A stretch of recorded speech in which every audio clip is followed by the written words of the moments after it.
चलो लिख दो फटाफट।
चलो देखना स्टार्ट करना। पहले सुन लो क्या होता है क्या नहीं होता है, उसी की बात करते हैं। पहले लास्ट टर्न पे अपन ने एड्स पूरी तरह कंप्लीट कर दिया था।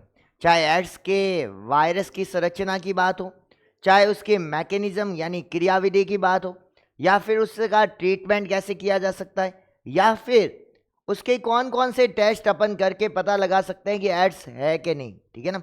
और लास्ट में अपन देखा था कि इसके बचाव क्या है। वैसे तो बचाव ही उपचार है, लेकिन फिर भी अपन ने बचाव की बात की थी। और लास्ट में नाको नाम की कमेटी की बात की थी, और एड्स दिवस कब मनाया जाता है ये भी बात कर ली थी। लेकिन आज अपन बात करने वाले एक अन्य रोग की। तुम्हें पता होगा कि एड्स सबसे घातक रोग था, लेकिन संक्रामक रोग था कि असंक्रामक रोग था?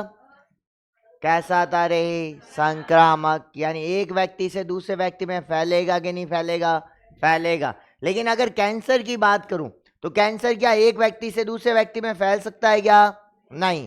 तो सबसे पहले कैंसर का मतलब समझना बहुत जरूरी है। कैंसर का मतलब क्या होता है, कैंसर रोग किसे कहते हैं?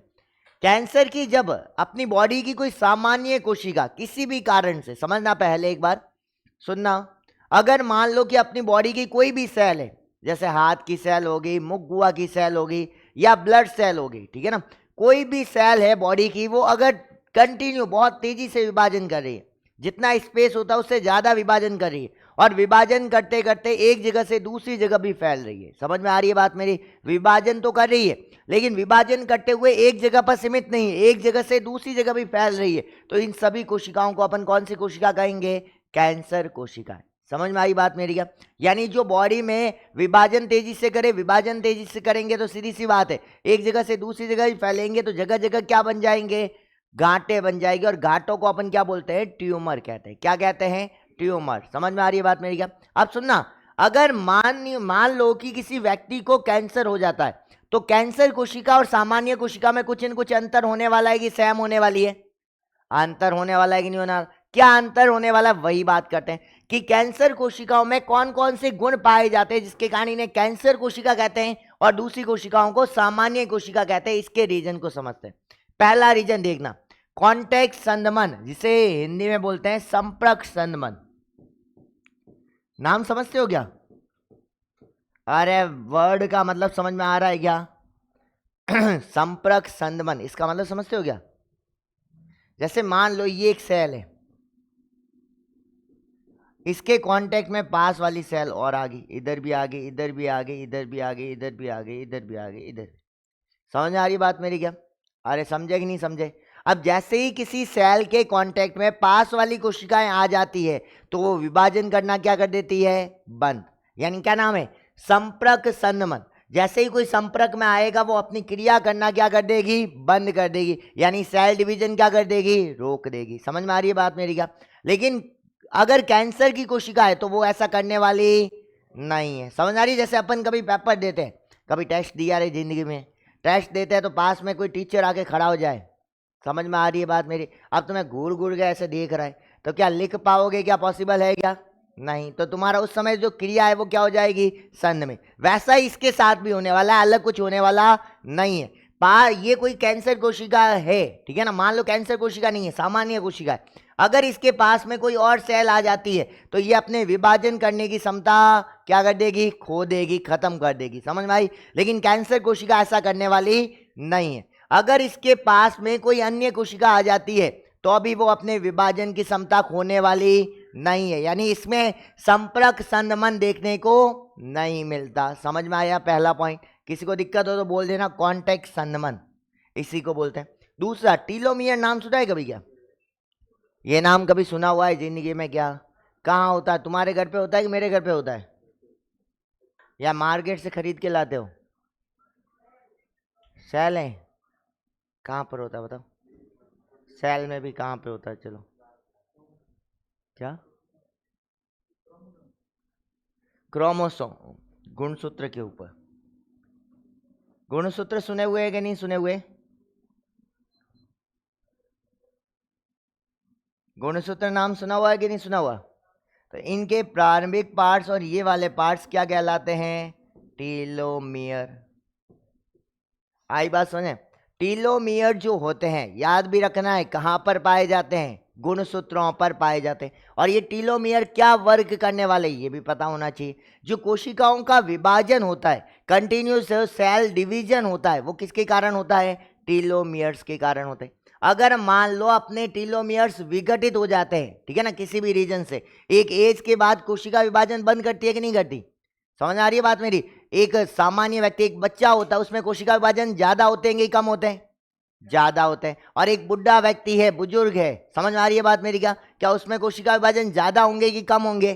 कम होंगे। क्यों होंगे? क्योंकि उनके टीलोमियर्स जो होते हैं वो क्या हो गए हैं, विघटित, खत्म हो गए। टीलोमियर्स की घर्षण क्षमता क्या हो गई, खत्म हो गई। अगर टीलोमियर्स खत्म हो गए तो सेल डिवीजन होगा क्या? नहीं। सेल डिवीजन का कंट्रोल डायरेक्ट इनडायरेक्ट कौन करने वाला है, टीलोमियर करने वाला है। समझ में आई बात मेरी क्या? अगर टीलोमियर्स नहीं होंगे तो कोशिका विभाजन क्या हो जाएगा, खत्म। जैसे ये मान लो ये संपर्क संदमय में इसी तरीके का हो सकता है, ठीक है ना, उनके पास आने से टीलोमियर्स विघटित हो जाते हैं। और किसी कारण से अगर टीलोमियर विघटित हो जाते हैं तो कोशिका अपना विभाजन करने की क्षमता क्या कर देगी, खो देगी या कम कर देगी। समझ में आई बात मेरी क्या? लेकिन इसमें टीलोमियर्स विघटित ही नहीं हो रहे। समझ में आ रही है बात मेरी? और टीलोमियर विघटित होंगे ही नहीं तो क्या कोशिका अपने विभाजन की क्षमता कभी खोएगी क्या? नहीं। कोशिका कंटिन्यू क्या करती रहेगी, विभाजन करती रहेगी। समझ में आई बात मेरी क्या? 2 पॉइंट में किसी को दिक्कत हो तो पहले बोल देना। कॉन्टैक्ट संदमन का मतलब होता है पास में कोशिकाओं का आना। अगर कोशिकाएं पास में आ गई तो क्या वो विभाजन करना बंद कर देगी क्या, अगर कैंसर कोशिका है तो? नहीं। अगर सामान्य कोशिका है तो विभाजन करना क्या कर देगी, बंद। अगर मैं दूसरे की बात करूं, टीलोमियर्स कहां पाए जाते हैं, तुम्हारे घर पे कि मेरे घर पे? गुणसूत्रों पर। क्या करते हैं, कोशिका विभाजन में क्या करते हैं, सहायता। अगर मैं बात करूं यहां पर, अगर कैंसर कोशिका है तो टीलोमियर विघटित होने वाले नहीं है। सामान्य कोशिका होगी तो क्या टीलोमियर क्या होंगे, एक समय के बाद विघटित। समझ में आया दूसरा पॉइंट? अब तीसरे पॉइंट की बात करते हैं, मेटास्टेसिस। कभी नाम सुना है क्या? अरे मेटास्टेसिस सबसे इंपॉर्टेंट वर्क होता है कैंसर कोशिका। कैंसर आज सबसे घातक असंक्रामक रोग है तो वो इसी कारण से और किसी कारण से नहीं है। समझ में आ रही है बात मेरी? क्यों है सुनना। मान लो कि ये कैंसर कोशिका है, इस कैंसर कोशिका ने यहां पर अपनी जैसी बहुत सारी कोशिकाएं बना दी, ये कोशिकाएं बनाना स्टार्ट कर दिया।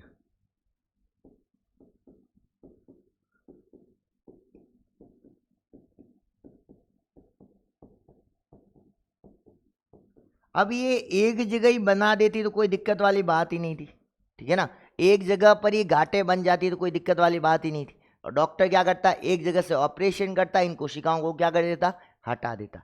लेकिन ऐसा होता नहीं है। क्या होता है कि जैसे मान लो ये कोशिकाएं बन गई, अब क्या होगा बनने के बाद, ये ब्लड के थ्रू, ब्लड वेसल्स हो गई है, रुधिर वाहिनियां, और ब्लड के थ्रू इसकी कुछ कोशिकाएं, कुछ सेल जो होगी यहां से किसी और अंग में, कुछ कोशिकाएं कुछ और अंग में, कुछ कोशिकाएं कुछ और अंग में, कुछ किस और अंग में, कुछ और किसी अंग में। समझ में आ रही है बात मेरी क्या? अगर ये एक जगह गांठें बनती तो कोई दिक्कत वाली बात थी नहीं, अपन एक जगह से ऑपरेशन करके इसको क्या कर देते, हटा देते। लेकिन दिक्कत क्या होती है, जैसे ही इसने अपनी गुणन करना स्टार्ट कर दिया, अपनी जैसी बहुत सारी कोशिकाएं बनाना स्टार्ट कर दिया, ये कोशिकाएं यहां रुकने वाली नहीं है, यहां से कुछ कोशिकाएं तुम्हारे दूसरे अंग में चले गए ब्लड के थ्रू, कुछ किसी और अंग में चले गए, कुछ और अंग में चले गए। अब दिक्कत क्या होगी, सुनना, डॉक्टर ने यहां से ऑपरेशन किया लेकिन कुछ सेल अगले ऑर्गन में चली गई थी, यहां वाली कोशिकाएं हटाई, जब तक वहां पर गुणन करके बहुत तेजी से फास्ट बना दी। ये वाला ऑपरेशन किया तो यहां से निकली हुई 2-4 कोशिकाएं और चली गई। समझ में आ रही है बात मेरी? कितने ऑपरेशन करना पॉसिबल है क्या? नहीं। समझ में आ रही है बात मेरी क्या? इसीलिए बोला जाता है मेटास्टेसिस इसका सबसे घातक गुण होता है। मेटास्टेसिस का मतलब क्या होता है, कोशिका विभाजित होकर के एक स्थान से कहां जाना, दूसरे स्थान पे जाना, और इसी गुण को अपन क्या बोलते हैं, मेटास्टेसिस। समझ में आ रही है बात मेरी क्या?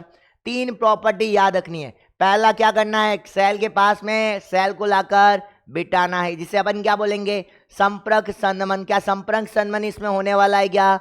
नहीं। दूसरा, टीलोमियर्स का विघटन करेंगे कि टीलोमियर्स को बढ़ाएंगे? विघटन नहीं करने वाले, बढ़ाने वाले। टीलोमेयर बढ़ेगी तो सेल डिवीजन क्या होगा, बढ़ेगा। सेल डिवीजन बढ़ेगा तो कोशिकाओं की संख्या क्या होगी, बढ़ेगी। तीसरा कौन सा गुण पाया जाएगा, मेटास्टेसिस। मेटास्टेसिस का मतलब एक जगह से दूसरी जगह फैलेगी कि रुक जाएगी, फैलेगी। समझ में आई बात मेरी क्या? ये प्रॉपर्टी तीनों अच्छे से याद रखनी है, इस पे क्वेश्चन मोस्टली पूछा जाता है। समझ गए? अगला देखना, अगला छोटा सा टॉपिक है, इसी का ही लिखना स्टार्ट करना। लिखो, कैंसर में, कैंसर में मुख्य रूप से, कैंसर में मुख्य रूप से गांठों का फॉर्मेशन होता है। गांठों का निर्माण होता है।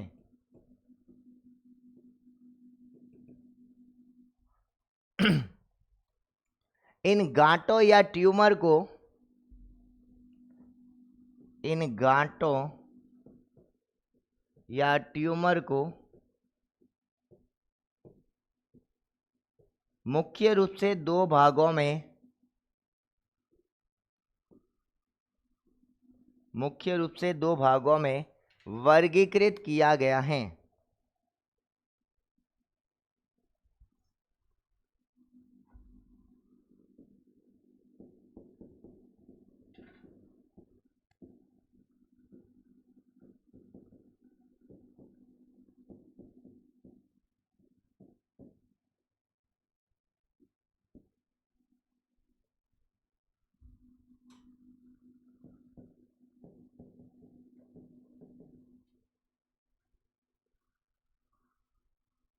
लिख देना।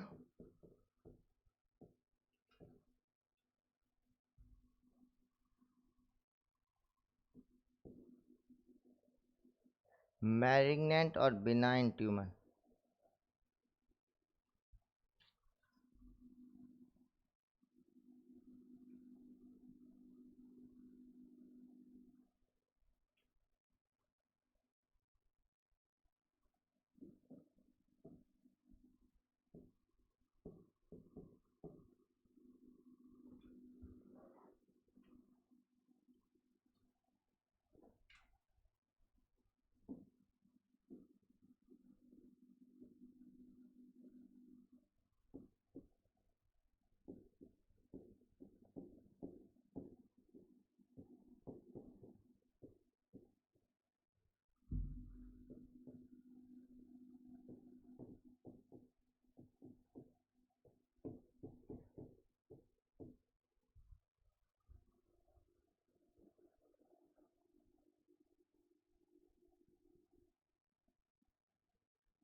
अरे उल्टा लिख दिया, इधर वाला इधर था।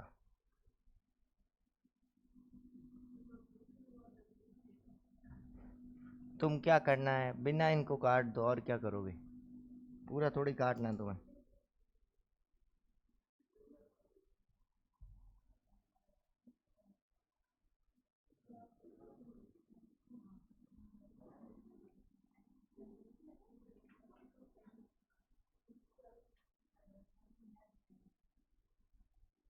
सामान्य कर देंगे रे, जो बाकी रहेगा उसको लिख देंगे रे।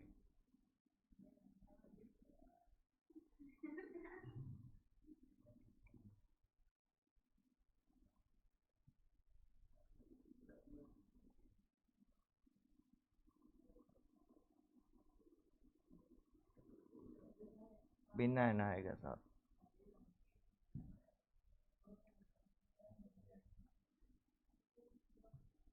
कोई नहीं, लिख दो वापस से, और क्या।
देखो यहाँ पे पहले समझ लो एक बार उसके बाद लिख देना।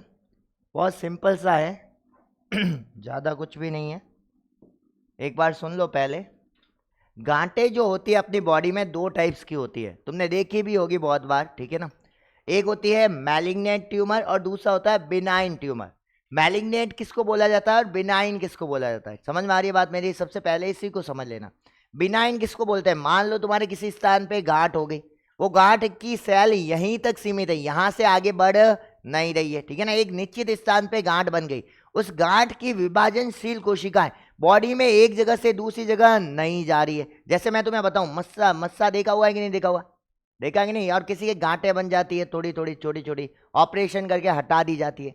देखा है कि नहीं देखा? मस्सा जो होता है वो इसी का ही एक एग्जाम्पल है और कुछ भी नहीं है, ठीक है। अगर मैं किसका एग्जाम्पल है? बिनाइन ट्यूमर का। बिनाइन ट्यूमर किसको कहने वाले हैं, ठीक है ना। वैसे ही बी नाम के जो लोग होते हैं वो सीधे साधे भोले भाले होते हैं, एक जगह ही रहते हैं, ठीक है ना, दूसरी जगह को डिस्टर्ब करने वाले नहीं होते, ठीक है ना। यहां पर भी ऐसा ही होने वाला है। जब ऐसी गांठें जिसमें उपस्थित कोशिका एक निश्चित जगह पर रहती हो, इससे बाहर निकल के दूसरी कोशिकाओं को डिस्टर्ब नहीं करती है, उन कोशिकाओं को या उस ट्यूमर को अपन क्या बोलते हैं, बेनाइन ट्यूमर। अगर मैं बात करूं मैलिग्नेंट ट्यूमर, मैलिग्नेंट ट्यूमर किसको बोलने वाले, अगर मान लो किसी एक निश्चित स्थान पे कैंसर कोशिकाएं बन गई, कैंसर कोशिकाओं ने गांठें बना दी, बहुत सारी सेल बना दी, और सेल बन गई और उनमें से कुछ कोशिकाएं यहां से निकल के पास वाली कोशिकाओं में चली गई और वहां पर भी कैंसर कोशिकाएं बना दी बहुत बड़ी संख्या में, तो इस प्रकार की ट्यूमर को अपन क्या बोलेंगे, मैलिग्नेंट ट्यूमर। सभी ट्यूमर क्या कैंसर ट्यूमर होते हैं क्या, सही है क्या, नहीं, समझ में आ रही है। लेकिन सभी कैंसर ट्यूमर एक प्रकार की गांठें होती है, ट्यूमर होते हैं, सही है कि नहीं है,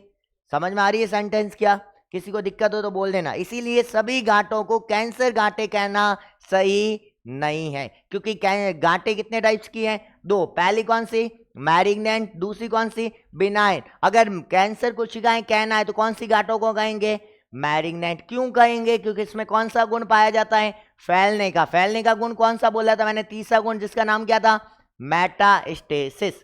अगर मैं बोलूं कि यहां पर इस ट्यूमर को कैंसर ट्यूमर बनाने का रीजन क्या है, मेटास्टेसिस वाला गुण, इसमें मेटास्टेसिस वाला गुण नहीं पाया जाता, इसीलिए सामान्य गांठें। समझ में आ रही है बात मेरी क्या, इसीलिए मैंने पहले ही बोला था कि ये तीसरा जो काम होने वाला है सबसे इंपॉर्टेंट होने वाला है, ठीक है ना।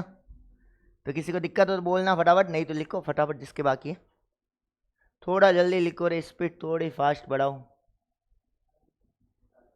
क्या कह रहे हैं हाँ फरमाओ, और हटूं, अरे भाई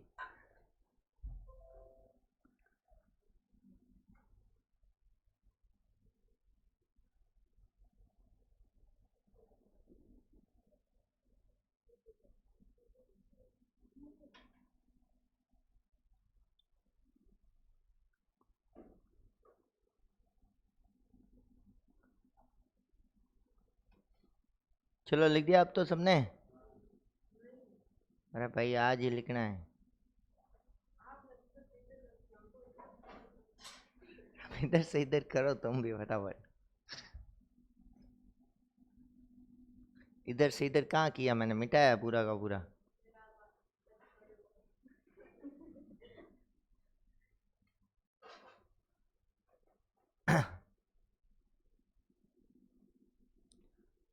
चलो लिख दिया अब तो, आगे लिखना कैंसर के प्रकार,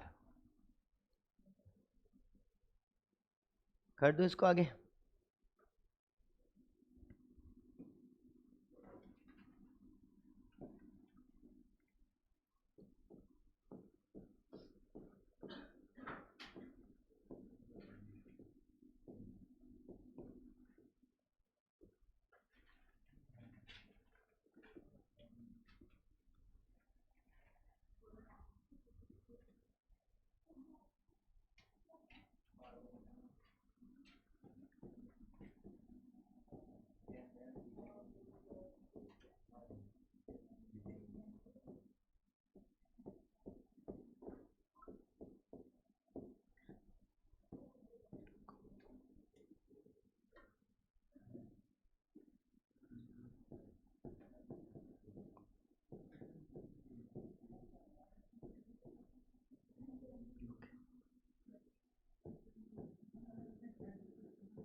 क्या हुआ?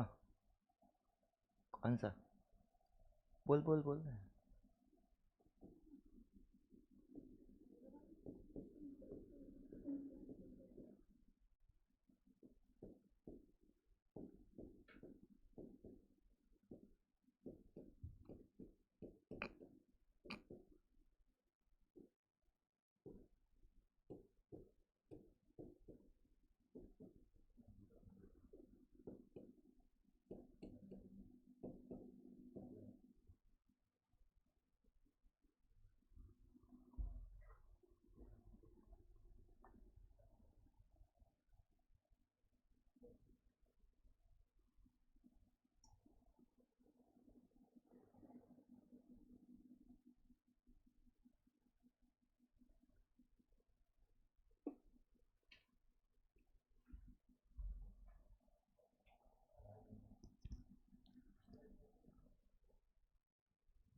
चलो लिख दिया क्या?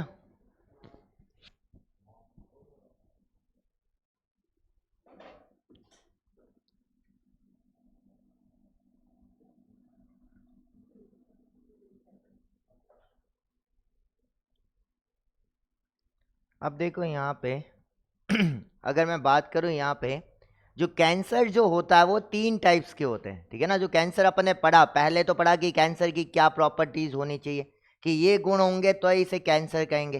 कैंसर तो गुण तो पढ़ लिया, लेकिन गांठों के बारे में भी समझना था। तो गांठें 2 टाइप्स की हो सकते हैं, मैलिग्नेंट और बिनाइन। तो अगर मैलिग्नेंट होगा तो ही कैंसर होगा, नहीं अन्यथा कैंसर होना संभव नहीं। अब मैलिग्नेंट हो गया तो अब ये कैंसर कितने कौन कौन सा हो सकता है ये भी तुम्हें पता होना चाहिए। पहला है कार्सिनोमा, दूसरा है अपने पास सार्कोमा, और तीसरा होता है ल्यूकेमिया। अगर मैं बात करूं कि इस अर्थ पर सबसे कॉमन कैंसर, सबसे ज्यादा होने वाला कैंसर, सबसे सामान्य कैंसर जो सबसे ज्यादा देखने को मिलता है वो कौन सा होने वाला है? कार्सिनोमा। कौन सा होने वाला है? कार्सिनोमा। कार्सिनोमा कैंसर जो होता है, इस अर्थ पर जितने भी कैंसर होते हैं उनका 85% कैंसर जो होता है वो कार्सिनोमा ही होता है। समझ आ रही है बात? 85%, ठीक है ना। बाकी बचे हुए 2 कैंसर है वो केवल 15% है, 15% है। अगर मैं बात करूं यहाँ पे, ये मोस्टली एक्टोडर्म लेयर में देखने को मिलता है। एक्टोडर्म का मतलब समझते हो क्या? सबसे बाहर वाली, ठीक है ना। जैसे मैं अगर बात करूं कि ये बाहर वाली लेयर होगी, उसके बाद अगर तुम्हारी कट करने की इच्छा होती है, ठीक है ना, समझ में आ रही है बात मेरी? क्या हाथ काटने की इच्छा या कुछ भी काटने की इच्छा हो रही है, ठीक है ना, तो कैसे होगा? सबसे पहले समझना, पहले अपने ये आ गई, समझ आ रही है, त्वचा। उसके बाद क्या आएगा? ब्लड की मसल्स आएगी, समझ आ रही है, पूरी मांसपेशियां होगी। फिर ब्लड भी होगा अंदर की तरफ, समझ आ रही है, और फिर हड्डियां भी होगी। समझ में आ रही है बात? पूरा का पूरा इस तरीके का समावेश होता है। अब सबसे पहले समझना, जो सबसे बाहर वाली लेयर होती है, त्वचा का कैंसर हो गया, मुखगुआ का कैंसर हो गया, फेफड़ों का कैंसर हो गया, प्रोस्टेट ग्रंथि का कैंसर हो गया, स्तन ग्रंथियों का, गर्भाशय का, और भी बहुत सारे जितने टाइप के कैंसर होते हैं, मुख्यतः जो कैंसर होते हैं वो सारे के सारे जो अभी नाम लिखे हुए नहीं है, वो सारे कैंसर किस में आने वाले हैं? कार्सिनोमा में। समझ में आ रही बात मेरी क्या? लेकिन अगर मैं बात करूं मांसपेशियों से रिलेटेड या संयोजी ऊतकों से रिलेटेड कोई भी अगर कैंसर होता है तो वो कैंसर कौन सा होने वाला है? सारकोमा। बहुत बार सीधा क्वेश्चन पूछा जाता है, निम्न में से ये कैंसर कौन सा है?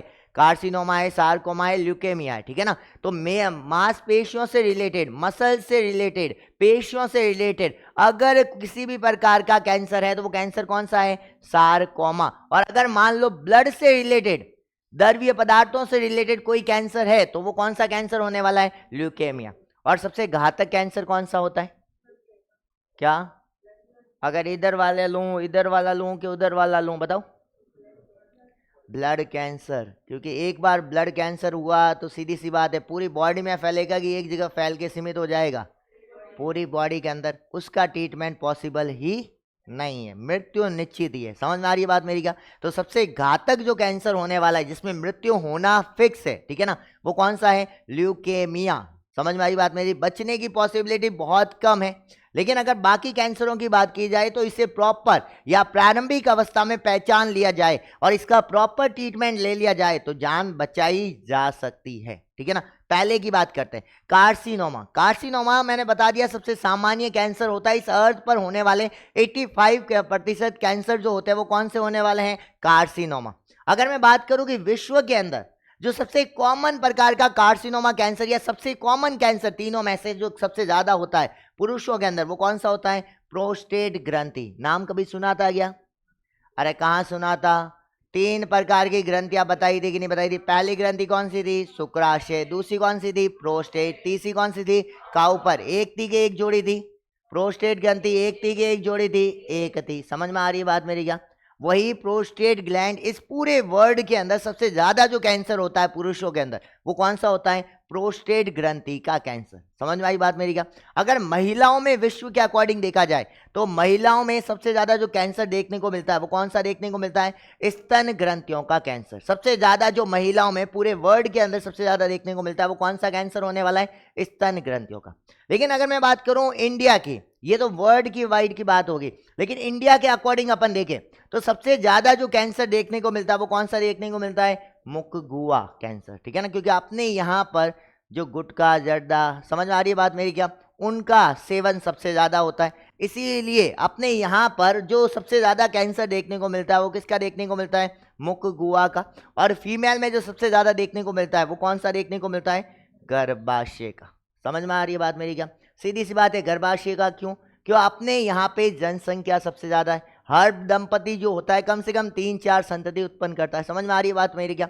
जबकि फॉरेन कंट्रीज के अंदर जो डेवलप हो चुकी कंट्री है उनमें फिक्स है कि या तो एक संतान उत्पन्न करेंगे या 2। और गर्भाशय में अगर ज्यादा संतान होगी, ज्यादा महीने तक संतान रहेगी तो गर्भाशय में इंफेक्शन होने की पॉसिबिलिटी क्या रहेगी? ज्यादा। तो वहां की कोशिकाएं कैंसर कोशिकाओं में तब्दील होने की पॉसिबिलिटी भी क्या रहती है? ज्यादा। इसीलिए इंडिया में सबसे ज्यादा जो होता है पॉसिबिलिटी वो किसकी रहती है? गर्भाशय कैंसर की संभावना क्या रहती है?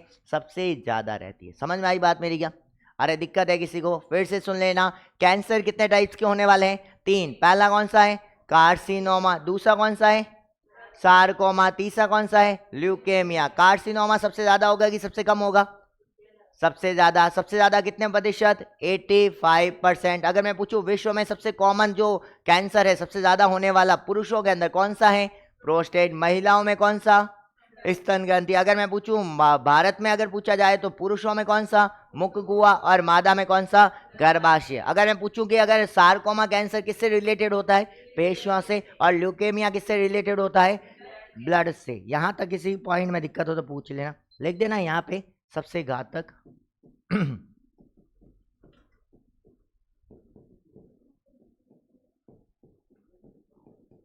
और यहाँ पे लिख देना टोटल का 85%।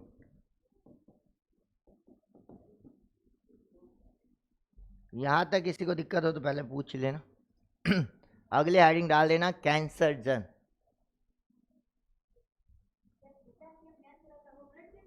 क्या? हाँ हाँ, इसी के अंतर्गत आएगा मोस्टली। पित्ताशय एक पार्ट हो गया पूरा का पूरा, ठीक है ना। ब्लड का मतलब होता है ब्लड सेल जो होती है उसके अंदर कैंसर। किसमें? हाँ, इन्फेक्शन होता है, वो कुछ सेल चली जाती, वो इन्फेक्टेड हो जाता है ब्लड। समझ आ रही है बात मेरी? पित्ताशय से, क्योंकि तुम्हें पता है कि वहाँ से पित्ताशय से पार्ट्स कहाँ जाएगा, क्योंकि तुमने डाइजेस्टिव सिस्टम अपन पढ़ते हैं, क्योंकि वहाँ से एक नलिका जाती है जो यहाँ से जो एंजाइम होते हैं, वैसे एंजाइम रहित होता है पित्ताशय के अंदर, केवल रस बनता है जो पीत रस कहलाता है, जिसमें एंजाइम होते ही नहीं है। वो केवल और केवल वसा के पाचन में सहायता करते हैं, वसा को छोटे छोटे टुकड़ों में तोड़ देता है। तो वो जाएगा कहाँ पे? सीधा का सीधा छोटी आंत्र में। समझ आ रही है? तो उसी समय वो पूरे पार्ट्स में फैलता है, लेकिन पूरी तरह ब्लड इन्फेक्टेड नहीं होता है। ब्लड इन्फेक्शन का मतलब होता है कि ब्लड की जो कार्पल्स होती है, आरबीसी, डब्ल्यूबीसी, ये इन्फेक्टेड हो जाए। अगर ये इन्फेक्टेड होगी तो सीधी सी बात है पूरी बॉडी में फैलेगी कि नहीं फैलेगी? क्योंकि आरबीसी, डब्ल्यूबीसी और जो प्लेटलेट्स होती है एक जगह से दूसरी जगह जाती है कि नहीं जाती? तो वो साथ में सभी पदार्थों को लेके जाएगी, वो कैंसर कोशिका में तब्दील होना। समझ आए? यहां तक किसी को दिक्कत हो तो पूछ लेना पहले, नहीं तो अगली हेडिंग डाल देना कैंसर जन।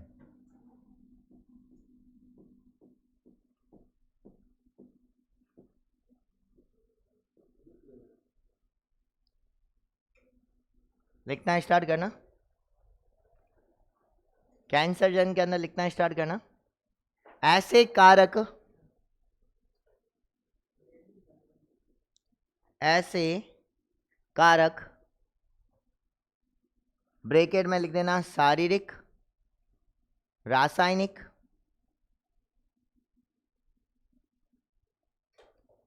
शारीरिक, रासायनिक तथा भौतिक तरंगे,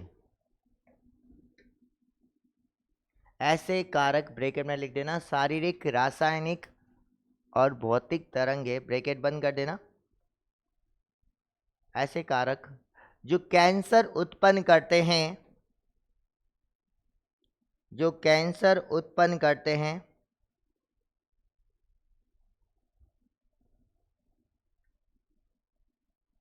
कैंसर जन कहलाते हैं।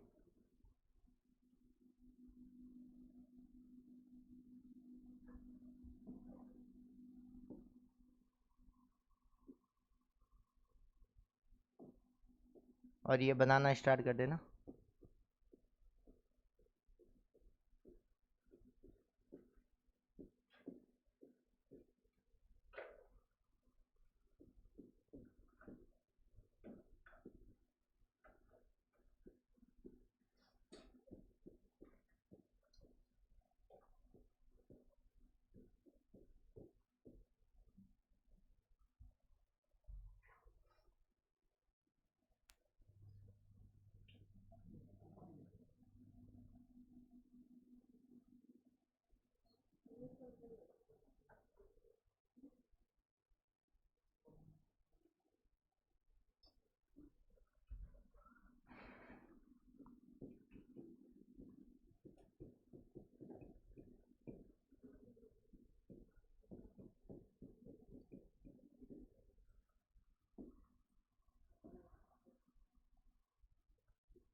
क्या होता है इसके अंदर समझेंगे अपन।